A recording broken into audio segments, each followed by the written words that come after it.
రాష్ట్రీయ స్వయం సేవక్ ఏర్పాటై 100 ఏళ్లు పూర్తి చేసుకున్న సందర్భంగా విశాఖలో స్వయం సేవకులు ఉగాది పర్వదినాన్ని వేడుకగా చేసుకున్నారు. దేశభక్తితో మన సంస్కృతి, ఆచార వ్యవహారాలను ముడిపెట్టి చూడాల్సిన అవసరాన్ని చాటి చెబుతూ ఉగాది పర్వదినంలో పాల్గొన్నారు. RSS Mahanagar sir Sangh చాలక్ PV Narayana Rao ఈ కార్యక్రమానికి ముఖ్య అతిథిగా పాల్గొని సందేశం ఇచ్చారు. ఉగాది పచ్చడిని ప్రసాదంగా సేవించారు. ఈ ప్రోగ్రాం చూస్తున్న వారందరికీ కూడా నూతన సంవత్సరాది విశ్వాసు నామ సంవత్సర శుభాకాంక్షలు. ఈరోజు రాష్ట్రీయ స్వయం సేవక్ సంఘ్కి చాలా విశిష్టమైనటువంటి రోజు. రాష్ట్రీయ స్వయం సేవక్ సంఘ్ స్థాపన కరెక్ట్గా 100 సంవత్సరాల క్రితం జరిగింది.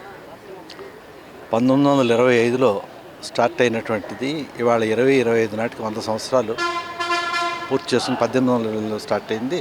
ఈనాటికి 100 సంవత్సరాలు పూర్తి చేసుకుని శతాబ్ది ఉత్సవాలకి సంఘ తయారవుతున్న రోజుల్లో ఈ ఉగాది ఉత్సవం సంఘ స్వయం సేవకులందరూ కలిసి చేసుకున్నాం. ఈనాటు సంఘకి చాలా విశిష్టమైనది ఏంటంటే, సంఘ స్థాపన చేసినటువంటి డాక్టర్ కేశవ్ బలరాం హెగ్డేవార్ అనేవారు ఈ రోజున జన్మించారు.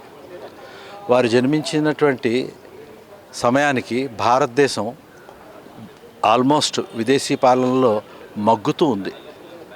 అంతేకాకుండా ఒకప్పుడు జగద్విఖ్యాతి పొందినటువంటి భారత జాతికి ఎన్నో అవమానాలు కలిగి దేశం అనేటటువంటి ముక్కలైపోయి ఉండేటటువంటి రోజుల్లో వారికి ఆలోచన వచ్చింది.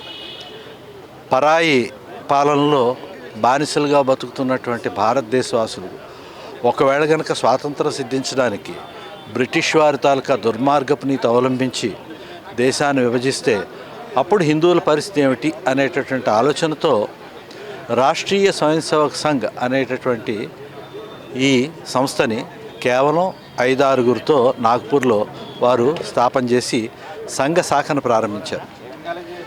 ఇవాళ నేను మీ అందరికీ కూడా సంతోషంగా చెప్పగలిగిన విషయం ఏంటంటే 76,000 ఉదయం పూట 76,000 శాఖలు భారతదేశంలో నడుస్తున్నాయి.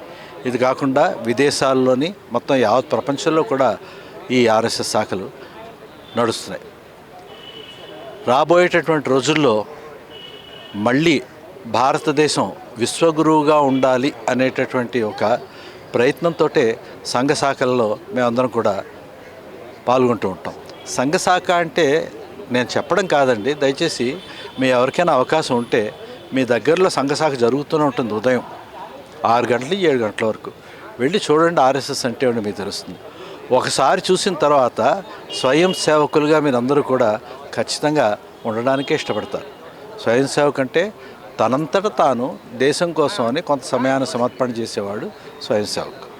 ఆ విధంగా మీరందరూ కూడా రాష్ట్రీయ స్వయం సేవక్ సంఘ్ని గమనించాలని, రాష్ట్రీయ స్వయం సేవక్ సంఘ్ చేసేటటువంటి కార్యక్రమాలన్నింటిలోనూ కూడా మీరందరూ కూడా భాగస్వాములై ఈ నూతన సంవత్సరంలో 100 సంవత్సరాలు పూర్తి చేసుకుంటున్నటువంటి రాష్ట్రీయ స్వయం సేవక్ సంఘ్ పట్ల మీకు ఉండేటటువంటి ఒక సహాయ భావాన్ని, ఆదరణ భావాన్ని మీరందరూ ప్రకటించాలని మీ అందరికీ విజ్ఞప్తి చేస్తున్నాను. నమస్కారం.